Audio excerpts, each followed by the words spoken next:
You may remember less than 3 months ago, 21-year-old Dmitry Andreychenko walked into a Walmart neighborhood market on Republic Road with an AR-15, causing some panic and a heavy police response. This being just days after the mass shooting at an El Paso, Texas Walmart. Tensions were high.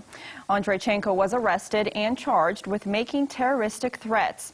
Well, today, Andreychenko pleaded guilty to a much lesser crime, bringing the case to a close. Our Jesse Inman is here to explain how this situation developed. Jesse.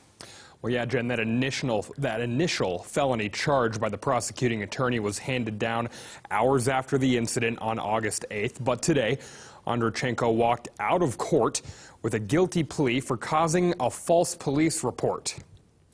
Now, Andreychenko walked into court today flanked by his attorneys, and he entered his guilty plea to the judge.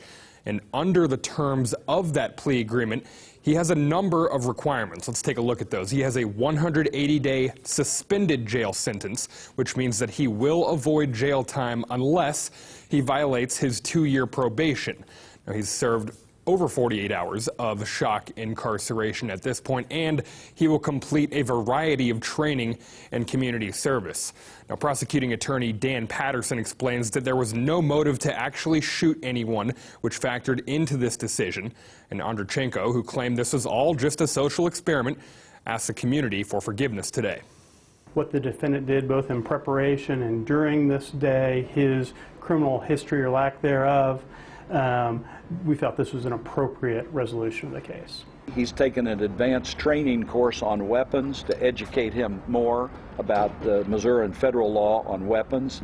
He's done community service. He's already done 5 days in jail, so he's had a good opportunity to think about what he was doing. I want to assure the city of Springfield, Missouri, I'm not a threat to anyone, and I sincerely apologize to everyone for scaring people like this.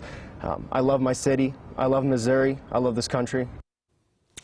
Now, as Andreychenko carries out the terms of his plea agreement, he guaranteed that today would be the last time we ever see him at the Greene County Courthouse for legal issues. All right, Jesse, thanks. We now have some breaking news in Greene County, south of Springfield, to bring to you a heavy deputy and police presence on West Edward Street. This is a live look at that scene right now.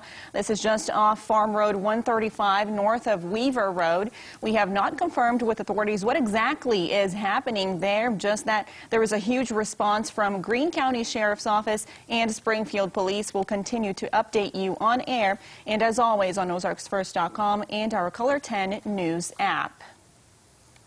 In more local news now, a woman and 4 children are recovering after this crash north of Springfield. It happened just before 2 this afternoon at State Highway CC and State Highway H. That's about a half hour north of Springfield. An SUV carrying a woman and 4 children collided with a van. All 5 were taken to a hospital and are expected to be okay.